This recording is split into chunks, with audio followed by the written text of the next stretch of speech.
Telangana assembly ఎన్నికలు కొద్దిసేపటి క్రితం అయితే ప్రారంభం కానున్నాయి. ఇక సమస్యాత్మకమైన 13 నియోజకవర్గాల్లో సాయంత్రం 4 గంటలకు పోలింగ్ ముగియనుండగా మిగతా 106 నియోజకవర్గాల్లో సాయంత్రం 5 వరకు ఓటింగ్ జరగనుంది. ఆ సమయానికి పోలింగ్ కేంద్రానికి వచ్చిన వారికి ఓటు వేస్తే అవకాశం కల్పిస్తారు. ఇక పోలింగ్ కంటే ముందే అంటే ఉదయం 5:30 మాక్ పోలింగ్ నిర్వహించారు. మంచిర్యాల, ఆసిఫాబాద్, సిర్పూర్, చెన్నూరు, బెల్లంపల్లి, మంతిని, భూపాలపల్లి, ములుగు, ఇల్లందు, పెనపాక, కొత్తగూడెం, భద్రాచలం, అశ్వరావుపేట నియోజకవర్గాల్లో సాయంత్రం 5కి పోలింగ్ ముగియనుంది. రాష్ట్ర వ్యాప్తంగా 35,655 పోలింగ్ కేంద్రాలు ఏర్పాటు చేశారు.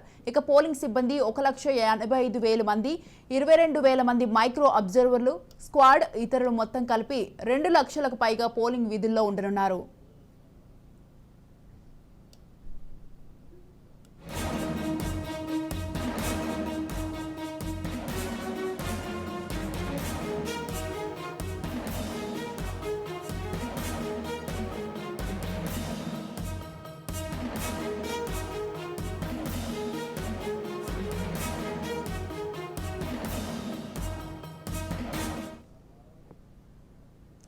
తెలంగాణ ఎన్నికల్లో మొత్తం 2,290 మంది అభ్యర్థులు తమ అదృష్టాన్ని పరీక్షించుకోనున్నారు. వీరిలో 2,068 మంది అభ్యర్థులు పురుషులు కాగా ఇక 221 మంది మహిళలు, ఒకరు ట్రాన్స్జెండర్ ఉన్నారని ఈసీ వెల్లడించింది. అధికార బీఆర్ఎస్ మొత్తం 119 స్థానాల్లో అభ్యర్థులను బరిలో నిలిపింది. కాంగ్రెస్ పార్టీ 118 చోట్ల పోటీ చేస్తుండగా బీజేపీ 111 స్థానాల్లో అభ్యర్థులు, బీఎస్పీ నుంచి 108 అభ్యర్థులు పోటీలో ఉన్నారు. ఇక సిపిఎంఎం 19, బీజేపీ మిత్రపక్షం జనసేన 8 స్థానాల్లో, సిపిఐ 1 స్థానంలో పోటీ చేస్తున్నాయి. అత్యల్పంగా నారాయణపేట, బాన్సువాడలో కేవలం 7 అభ్యర్థులు పోటీలో నిలిచారు.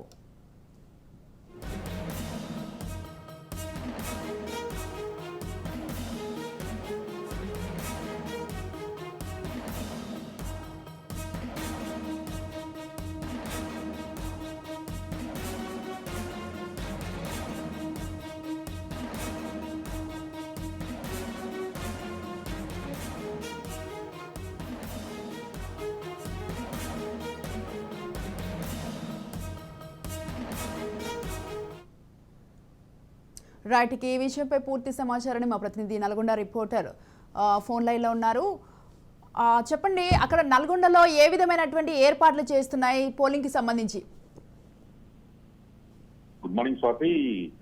పోలింగ్ ఏర్పాట్లు కంప్లీట్ అయ్యాయి. నిన్న సాయంత్రం 5 గంటల వరకే పోలింగ్ కేంద్రానికి సిబ్బంది, అదేవిధంగా ఈవీఎం మిషన్లు, ఇతరత్ర సామగ్రి కూడా చేరింది. ఇప్పుడే 6 గంటలకు మాక్ పోలింగ్ కూడా నిర్వహించారు. ఎవరైతే టికెట్లు ఉంటారో అభ్యర్థులకు సంబంధించిన ప్రధాన పార్టీల అభ్యర్థులు, అదేవిధంగా స్వతంత్ర అభ్యర్థులకు సంబంధించిన అందరు ఏజెంట్ల మధ్య మాక్ పోలింగ్ నిర్వహించారు. మాక్ పోలింగ్ నిర్వహించిన తర్వాత ఎగ్జాక్ట్ 7 గంటలకి అంటే మరి కొద్దిసేపట్లో పోలింగ్ స్టార్ట్ అవుతుంది. కాబట్టి పోలింగ్ కేంద్రం వద్ద 144 సెక్షన్ విధించడం జరిగింది. ఆ పోలింగ్ కేంద్రం దగ్గర 144 సెక్షన్ విధించిన సందర్భంగా ఎటువంటి అలజడి సృష్టించకుండా స్పెషల్ బులెటిన్ అంటే స్పెషల్ పోలీసులు, ప్రత్యేక బలగాలతో పాటు స్థానికంగా ఉన్న పోలీసులు కూడా గట్టిగా వస్తున్నారు. కాబట్టి కొంత అంటే 7 గంటలకు పోలింగ్ స్టార్ట్ అయిన తర్వాత కొంత అక్కడక్కడ ఈవీఎం మిషన్లు మొరాయించినప్పటికీ కూడా వాటిని వెంటనే పార్ట్అవుట్ చేయడానికి మాత్రం సాంకేతిక టీమ్స్ కూడా అందుబాటులోనే ఉన్నాయి. ఇక మొత్తం 3,500 పైచిలకు పోలింగ్ కేంద్రాలలో 1,200 పోలింగ్ కేంద్రాలు సమస్యాత్మక పోలింగ్ కేంద్రాలుగా ఎలక్షన్ కమిషన్ గుర్తించింది. ఎందుకంటే గతంలో పోలింగ్ జరిగిన విధానాన్ని ఇవన్నీ కూడా బేరీజ్ చేసుకున్న తర్వాత ఆ 1,200 సమస్యాత్మక పోలింగ్ కేంద్రాలకు సంబంధించి మాత్రం ప్రత్యేకంగా అక్కడ భారీ బందోబస్తుతో పాటు వెబ్ క్యామ్స్ ద్వారా, అంటే అక్కడ వెబ్ క్యామ్ పెడతారు. ఆ వెబ్ క్యామ్ మొత్తం కూడా ఆ పోలింగ్ కేంద్రంలో ఎన్ని రూమ్స్ అయితే ఉంటాయో అన్ని రూమ్లలో ఒక్కొక్క వెబ్ క్యామ్ పెడతారు. ఆ వెబ్ క్యామ్ లో ఎవరెవరు వస్తున్నారు, ఓటేసేది మొత్తం కూడా ఇక్కడ జిల్లా కేంద్రంలో పర్యవేక్షణ చేస్తూ ఉంటారు. ఈ వెబ్ క్యాంప్స్ ద్వారా ఎప్పటికప్పుడు 1,200 సమస్యాత్మక పోలింగ్ కేంద్రాల్లో వెబ్ క్యాంప్స్ ద్వారా జిల్లా కేంద్రంలో పర్యవేక్షణ చేస్తూ అక్కడ ఏదైనా ఇబ్బంది జరిగినట్టు అనిపిస్తే వెంటనే అలర్ట్ చేస్తారు. అక్కడ ఉన్న ప్రత్యేక బలగాలు కావచ్చు, అదేవిధంగా పోలింగ్ సిబ్బంది కావచ్చు, ప్రిసైడింగ్ ఆఫీసర్స్ కావచ్చు, పోలింగ్ ఆఫీసర్స్ కావచ్చు, వీళ్ళంతా కూడా నిన్న సాయంత్రం 5 గంటలకే మొత్తం polling officers, assistant polling officers, తర్వాత ఒక 4 సిబ్బంది వీళ్ళందరూ కూడా చేరుకోవడం జరిగింది. మొత్తానికైతే కొద్దిసేపట్లో పోలింగ్ స్టార్ట్ అవుతుంది కాబట్టి మాక్ పోలింగ్ మాత్రం కంప్లీట్ అయిందని చెప్పొచ్చు. Right thank you Hariprasad, thanks for the details.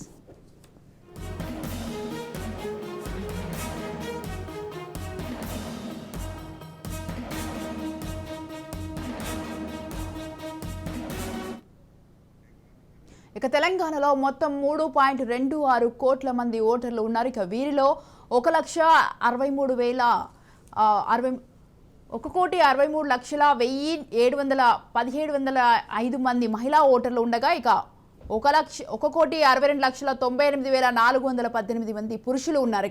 ఇక రాష్ట్రంలో మహిళా ఓటర్లే అధికంగా ఉన్నారు. ఇక ట్రాన్స్జెండర్లు ఓటర్లు 2,676 మంది ఉన్నారు. ఇక సర్వీస్ ఓటర్లు 15,406, ప్రవాస ఓటర్లు 2,944 మంది ఉన్నారు. కొత్త వారి సంఖ్య 9,99,667. రాష్ట్రంలో మొత్తం 59,779 బ్యాలెట్ యూనిట్లను పోలింగ్ కోసం వినియోగిస్తున్నారు. ఇక ఎల్బీ నగర్ లో 4 బ్యాలెట్ యూనిట్లు వాడనున్నారు. ఇక రిజర్వ్ బ్యాలెట్ యూనిట్లు కలిపి మొత్తం 72,931 బ్యాలెట్ యూనిట్లు అందుబాటులో ఉంటాయి. ఇక 56,592 కంట్రోల్ యూనిట్లు వినియోగిస్తున్నారు.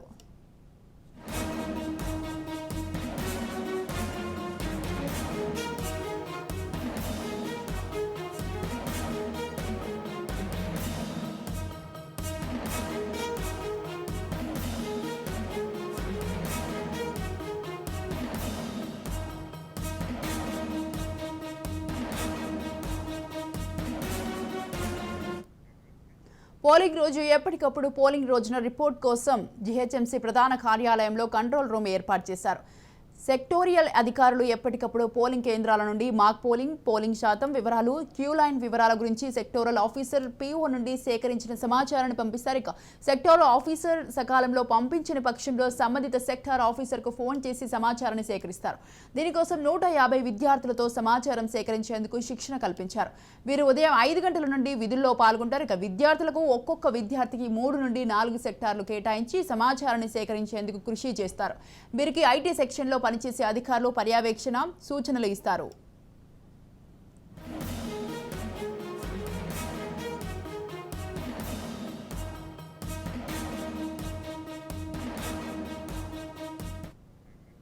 రైట్, ఈ విషయంపై పూర్తి సమాచారం వరంగల్లో పోలింగ్ ఏర్పాట్లపై మా ప్రతినిధి సతీష్ ఫోన్ లైన్ లో ఉన్నారు. సతీష్, వరంగల్లో పోలింగ్ ఏర్పాట్లు ఏ విధంగా జరుగుతున్నాయి?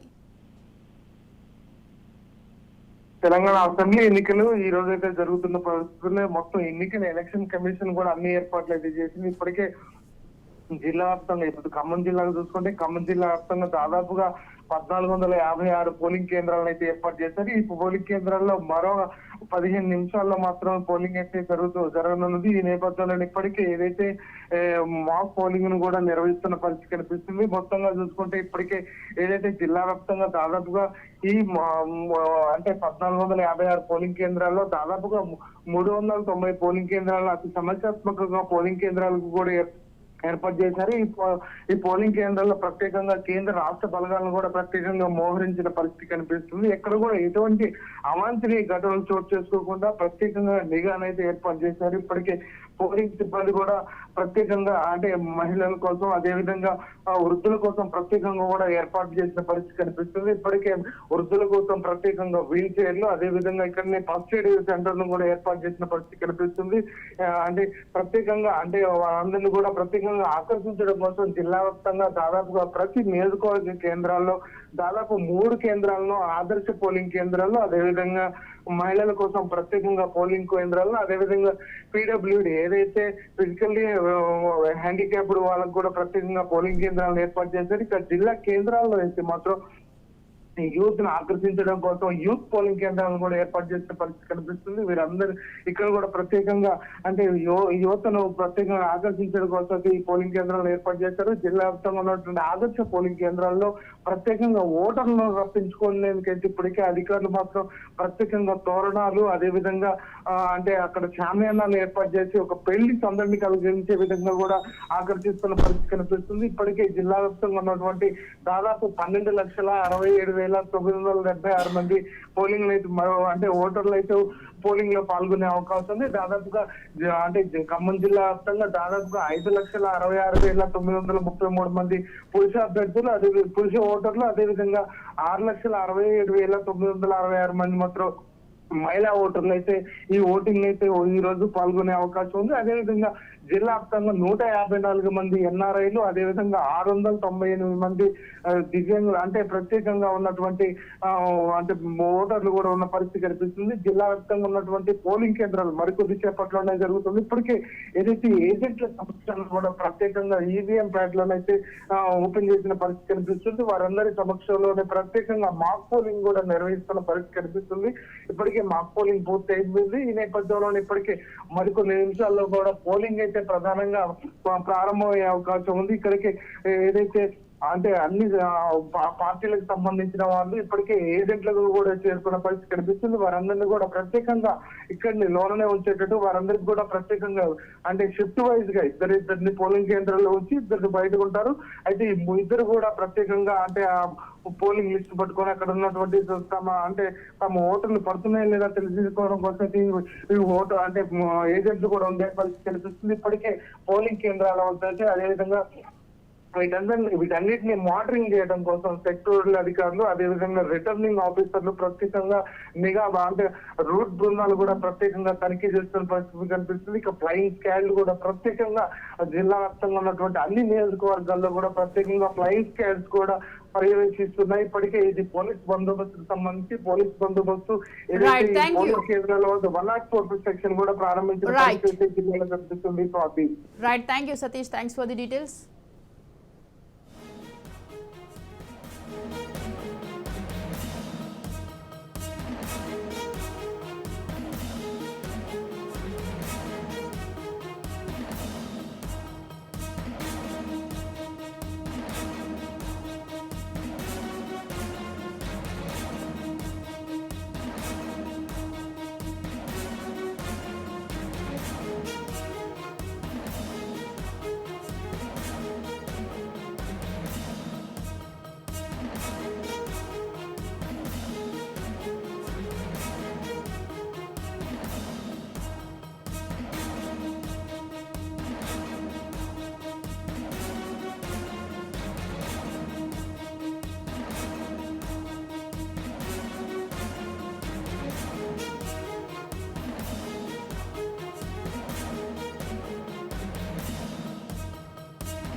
తెలంగాణలో ఎప్పుడెప్పుడా అని ఎదురు చూస్తున్న సమయం ఆసన్నమైంది. 5 ఏళ్ల భవిష్యత్తును నిర్ణయించే ఓటు హక్కు సద్వినియోగానికి టైం వచ్చేసింది. మరికొద్ది క్షణాల్లో ఓటర్లు వారి ఓటు హక్కును వినియోగించుకోనున్నారు. ప్రజాస్వామ్యాన్ని బలపరిచేదిగా, ఐకమత్యానికి ప్రతీకగా భారత పౌరుడికి కల్పించబడిన ఓటు హక్కును గురువారం పౌరులు వినియోగించుకోనున్నారు. ఇక తెలంగాణలో ప్రచారానికి తెరపడటంతో అందరి చూపు ఇప్పుడు పోలింగ్ వైపు మళ్లింది.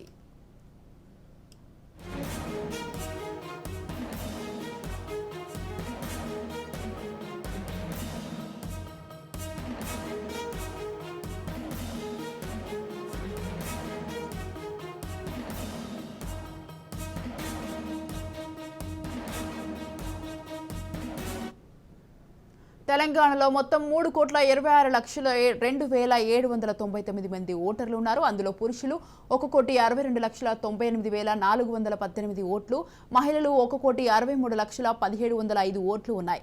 అంతేకాకుండా తెలంగాణ రాష్ట్ర వ్యాప్తంగా 2,676 ట్రాన్స్జెండర్ ఓటర్లు ఉన్నాయి. కొత్తగా యువ ఓటర్లు 9,99,667 మంది ఉన్నారు. అందులో అబ్బాయిలు 5,70,274, అమ్మాయిలు 4,29,273, ట్రాన్స్జెండర్స్ 120 మంది, సీనియర్ సిటిజన్ ఓటర్లు 44,371 మంది ఉన్నారు. ఇక ఎన్ఆర్ఐ ఓటర్లు 2,933, దివ్యాంగులు 5,06,921 మంది ఉన్నారు. కాగా రాష్ట్ర వ్యాప్తంగా 12,000 సమస్యాత్మక పోలింగ్ కేంద్రాలు ఉన్నట్లు ఈసీ గుర్తించింది.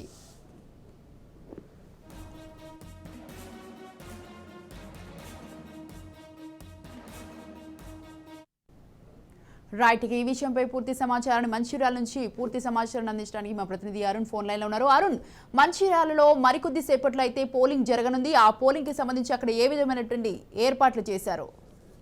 Right Swathi, good morning. ఏదైతే ఉమ్మడి ఆదిలాబాద్ జిల్లా వ్యాప్తంగా కూడా మరికొన్ని గంటలలో కూడా పోలింగ్ జరగనున్న నేపథ్యంలో కూడా పూర్తిగా కూడా అధికారులు అన్ని ఏర్పాట్లు చేశారు. ముఖ్యంగా ఏదైతే సమస్యాత్మక ప్రాంతాల్లో కూడా ప్రతిష్టమైన భద్రత ఏర్పాట్లు చేసి కూడా ఏదైతే సీసీ ఫుటేజ్ కెమెరా ద్వారా కూడా సీసీ కెమెరాలను కూడా ఏర్పాటు చేయడం జరిగింది. ముఖ్యంగా కూడా ఏదైతే ఉదయం 6 గంటలకి కూడా అన్ని కేంద్రాలలో కూడా మాక్ పోలింగ్ నిర్వహించడం జరిగింది అవగాహన కోసం. ముఖ్యంగా ఏదైతే ఇటు ఆదిలాబాద్, ఆసిఫాబాద్ తోట, మంచిర్యాల అదేవిధంగా కూడా నిర్మల్ జిల్లాలో కూడా ఇప్పటికే కూడా పోలింగ్ కేంద్రాలకు సిబ్బంది చేరుకొని కూడా అన్ని ఏర్పాట్లు చేసింది. ఇక మరికొన్ని క్షణాలలో అంటే మరొక 20 నిమిషాలలో కూడా పొద్దున కూడా 7 గంటల నుంచి కూడా పోలింగ్ స్టార్ట్ అయ్యేటువంటి అవకాశం ఉన్నది. ఈ నేపథ్యంలోనే ఏదైతే మంచిర్యాల జిల్లాకు సంబంధించి 157 సమస్యాత్మక కేంద్రాలలో కూడా పోలీసులు అయితే ప్రత్యేక నిఘా ఏర్పాటు చేసి ప్రత్యేక టీమును కూడా ఏర్పాటు చేసి కూడా ఏదైతే అక్కడ ఒక 5గురితో కూడిన బృందాన్ని కూడా పోలీస్ బృందాన్ని కూడా ఏర్పాటు చేసి దానికి ఒక అధికారిని కూడా నియమించడం జరిగింది. ముఖ్యంగా కూడా ఇక ఈసారి ఈసీ ఎన్నికల కమిషన్ కూడా ప్రత్యేక ఏర్పాట్లు చేసింది. ముఖ్యంగా ఏదైతే యువ ఓటర్ల కోసం కావచ్చు, మహిళల కోసం కావచ్చు, ప్రతి ఏదైతే బూతులు ఏదైతే కాన్స్టిట్యున్సీలో కూడా మరి కొన్ని స్పెషల్ గా కూడా ప్రత్యేక ఏదైతే బూతులను కూడా ఏర్పాటు చేయడం జరిగింది. ఈ నేపథ్యంలోనే యువకులు కావచ్చు, మహిళలు కావచ్చు ఈసారి ఎక్కువగా ఏదైతే ఓటు హక్కు వినియోగించుకునే అవకాశం ఉంది. ఎందుకంటే చాలాసేపు లైన్ లో ఉండకుండా కూడా ఈ సౌకర్యం కల్పించినట్టు కూడా అధికారులు తెలుపుతా ఉన్నారు. ఏదేమైనప్పుడు కూడా మరికొన్ని క్షణాలలో కూడా ఏదైతే ఎన్నికల సమయం ఎన్నికలు స్టార్ట్ అయ్యే నేపథ్యంలో కూడా అధికారులు అన్ని ఏర్పాట్లు చేసిండు. ప్రత్యేక నిఘాను కూడా ఏర్పాటు చేసిండు. మంచిర్యాల కావచ్చు, ఆసిఫాబాద్ కావచ్చు, అదేవిధంగా కూడా నిర్మల్ జిల్లాలకు సంబంధించి కూడా పూర్తిగా ఏర్పాట్లు అయితే జరిగినాయి. అధికారులు జిల్లా యంత్రాంగం ఎవరైతే జిల్లా ఎన్నికల అధికారి కలెక్టర్ గారు అదే 4 జిల్లాలకు సంబంధించిన కలెక్టర్లు కూడా ప్రతి క్షణం కూడా పర్యవేక్షణ చేస్తున్నటువంటి పరిస్థితి నెలకొన్నది. ముఖ్యంగా సమస్యాత్మక ప్రాంతాలు ఇటు కొమరంభీం ఆసిఫాబాద్ జిల్లా కావచ్చు, అదేవిధంగా కూడా మంచిర్యాల జిల్లాకు సంబంధించి కూడా ఇక్కడ ఇవన్నీ కూడా ఏదైతే మావోయిస్ట్ ప్రభావిత ప్రాంతాలు కావడంతో కూడా ఇక్కడ ఉదయం 7 గంటల నుంచి 4 గంటల వరకు కూడా పోలింగ్ నిర్వహిస్తారు. తర్వాత నిర్మల్ జిల్లా కావచ్చు, అదేవిధంగా కూడా ఆదిలాబాద్ జిల్లాకు సంబంధించి కూడా దాదాపు అంటే అక్కడ ఉదయం 7 గంటల నుంచి కూడా 5 గంటల వరకు పోలింగ్ నిర్వహిస్తారు. ముఖ్యంగా కూడా ఈ నేపథ్యంలో ఇప్పటికే కూడా అధికారులు చాలా అవగాహన కార్యక్రమాలు నిర్వహించారు. ఏదైతే ముఖ్యంగా ఎవరైతే 4 గంటల నుంచి 6 గంటల ఉదయం 7 గంటల నుంచి 4 గంటల వరకే పోలింగ్ నిర్వహణ ఉంటుంది కాబట్టి ఖచ్చితంగా అందరూ కూడా స్వచ్ఛంగా ఓటు హక్కుని వినియోగించుకోవడానికి అయితే అధికారులు ఏదైతే అవగాహన కల్పించిన పరిస్థితి జిల్లాలో ముఖ్యంగా కూడా ఇప్పటికే కూడా అన్ని ఏర్పాటు చేసి అన్ని కేంద్రాలలో కూడా ఇప్పటికే కూడా మాక్ పోలింగ్ నిర్వహించి సిద్ధంగా ఉన్నటువంటి పరిస్థితి జిల్లాలో నెలకొన్నది. Swathi. Right, thank you Arun, thanks for the details.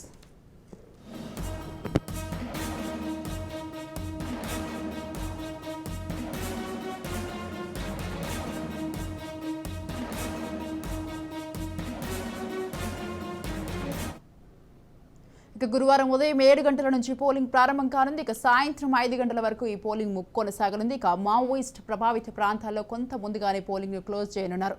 ప్రతి ఓటరు కూడా ఓటు హక్కు వినియోగించుకోవాలని ఎన్నికల అధికారులు సూచించారు. గురువారం పోలింగ్ జరగగా డిసెంబర్ 3న పోలింగ్ ఫలితాలు వెలువడనున్నాయి.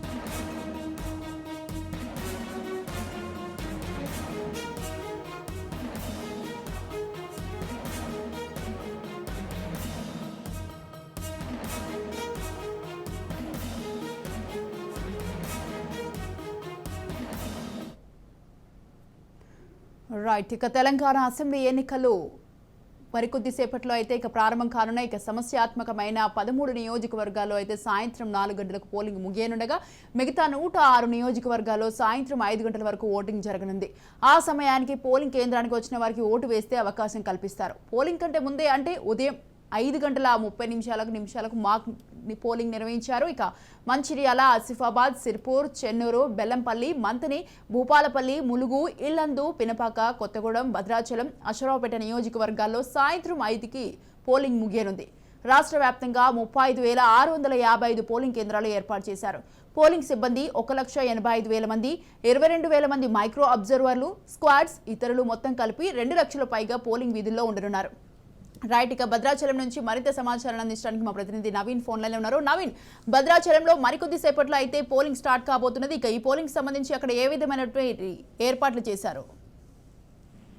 Thank you Swathi. భద్రాద్రి జిల్లాలో ఉన్న 5 నియోజకవర్గాలకు సంబంధించి ఈ రోజు పోలింగ్ నిర్వహిస్తున్నారు. అయితే దీనికి సంబంధించి గత కొద్దిసేపటి క్రితమే ఒక మాక్ పోలింగ్ కూడా నిర్వహించినట్లుగా కూడా మనం చూడొచ్చు. అయితే పినపాక నియోజకవర్గానికి ఉన్న 5 నియోజకవర్గాలకు సంబంధించి నిన్ననే మెటీరియల్ కూడా డిస్ట్రిబ్యూషన్ చేశారు. అయితే ఇప్పుడు ఈ యొక్క భద్రాద్రి జిల్లా వచ్చేసి ఏదైతే మావోయిస్టు ప్రభావిత ప్రాంతాల్లో ఉన్నటువంటి ఒక జిల్లాగా, అదేవిధంగా ఉన్న ఇక్కడ 5 నియోజకవర్గాలు కూడా ఏదైతే మావోయిస్టు ప్రభావిత ప్రాంతాలలో ఏదైతే ఉదయం 7 నుంచి సాయంత్రం 4 వరకు కూడా ఈ యొక్క పోలింగ్ నిర్వహించేటటువంటి నియోజకవర్గాల్లో ఈ 5 నియోజకవర్గాలు కూడా ఉన్నట్లుగా కూడా మనం చూడవచ్చు. అయితే ఈ యొక్క భద్రాద్రి జిల్లాలో మొత్తం 1098 పోలింగ్ స్టేషన్లను కూడా ఏర్పాటు చేశారు. దీంట్లో మొత్తం రాష్ట్ర వ్యాప్తంగా ఉన్నటువంటి 13 నియోజకవర్గాలలో అయితే ఈ సమస్యాత్మక ప్రాంతాలుగా గుర్తించి 4 నుంచి 7 వరకు కూడా ఈ యొక్క పోలింగ్ అయితే నిర్వహించిన నేపథ్యంలో ఇప్పుడు అంటే ఈ జిల్లాలో అయితే ఈ యొక్క 5 నియోజకవర్గాలకు సంబంధించి ఈ యొక్క ప్రభావిత ప్రాంతాలుగా గుర్తించినట్లుగా కూడా చూడవచ్చు. అదేవిధంగా జిల్లాలో మొత్తం 181 పట్టణ ప్రాంతాలలో ఈ యొక్క పోలింగ్ స్టేషన్లు, అదేవిధంగా గ్రామీణ ప్రాంతాలకు సంబంధించి 917 పోలింగ్ కేంద్రాలను కూడా ఏర్పాటు చేసినట్లుగా కూడా మనం చూడవచ్చు. అదేవిధంగా అక్కడ అన్ని రకాల సౌకర్యాలు కూడా ఉండేటట్టుగా అయితే చర్యలు కూడా తీసుకున్నారు. అయితే 659 పోలింగ్ కేంద్రాలకు లోపల మరియు 269 పోలింగ్ కేంద్రాలకు అయితే బయట కూడా వెబ్ కాస్టింగ్ ద్వారా ఎప్పటికప్పుడు నిరంతరం కూడా వీరందరూ కూడా పర్యవేక్షణ చేసే పరిస్థితి కూడా ఉంది. అయితే నిరంతరం విద్యుత్ సరఫరా ఉండేలా కూడా ఈ యొక్క ఈ అన్ని పోలింగ్ స్టేషన్లు కూడా వీరు చర్యలు తీసుకున్నట్లుగా కూడా చూడవచ్చు. అయితే వృద్ధులకు, దివ్యాంగులకు సంబంధించి సపరేట్ అంటే ప్రత్యేక పోలింగ్ కేంద్రాలను కూడా ఏర్పాటు చేసినట్లుగా కూడా మనం చూడవచ్చు. అయితే ఈ 5 నియోజకవర్గాలలో ప్రత్యేకంగా ఈ యొక్క మోడల్ పోలింగ్ కేంద్రాలను ఏర్పాటు చేయడం, అదేవిధంగా 3 నియోజకవర్గాల ఎక్కువ అంటే ఈ యొక్క జిల్లాలో పోలింగ్ నిర్వహణకు 1313 మంది పిఓలను, 1313 మంది ఏపీఓలను, 2622 మంది ఓపీఓలను, 306 మంది సూక్ష్మ పరిశీలకులను కూడా జిల్లా అధికారులు అయితే నియమించినట్లుగా కూడా మనం చూడవచ్చు. ఎక్కడ సాంకేతిక సమస్య తలెత్తినా కూడా వాటన్నిటిని కూడా పరిష్కరించడానికి 3 టెక్నీషియన్స్ కూడా వీరు ఎప్పుడు కూడా ఉంచుకున్నారు.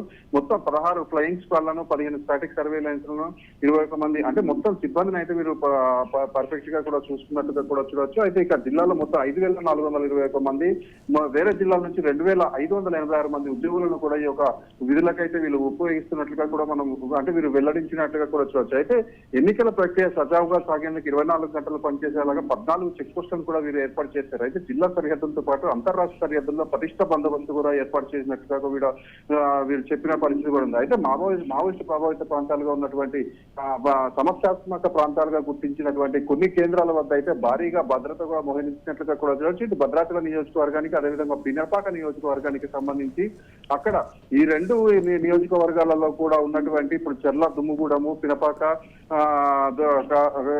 పినపాకకు సంబంధించి ఒక 3 నియోజకవర్గాలలో అయితే మావోయిస్టు ప్రభావిత ప్రాంతాలు ఉండటంతో అక్కడ కూడా పోలీస్ బలగాలను అయితే భారీగా మోహరించినట్లుగా కూడా చూడొచ్చు సార్.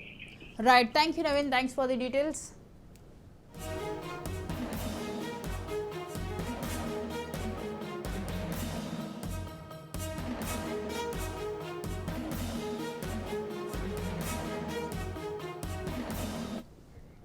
ఇక తెలంగాణ ఎన్నికల్లో మొత్తం 2290 మంది అభ్యర్థులు తమ అదృష్టాన్ని పరీక్షించుకోనున్నారు. ఇక వీరిలో 2068 మంది అభ్యర్థులు పురుషులు కాగా 2221 మంది ఇక మహిళలు, ఒక ట్రాన్స్జెండర్ ఉన్నారని ఈసీ వెల్లడించింది. అధికార బీఆర్ఎస్ మొత్తం 119 స్థానాల్లో అభ్యర్థులను బరిలో నిలిపింది. కాంగ్రెస్ పార్టీ 118 చోట్ల పోటీ చేస్తుండగా బీజేపీ 111 స్థానాల్లో అభ్యర్థులను, బీఎస్పీ నుంచి ఇక 108 అభ్యర్థులు పోటీ చేస్తున్నారు. సిపిఎంఎం 19, బీజేపీ మిత్రపక్షం జనసేన 8 స్థానాల్లో, సిపిఐ 1 స్థానంలో పోటీ చేస్తున్నాయి. అత్యల్పంగా నారాయణపేట, బాన్స్వాడలో కేవలం 7 అభ్యర్థులు పోటీలో నిలిచారు.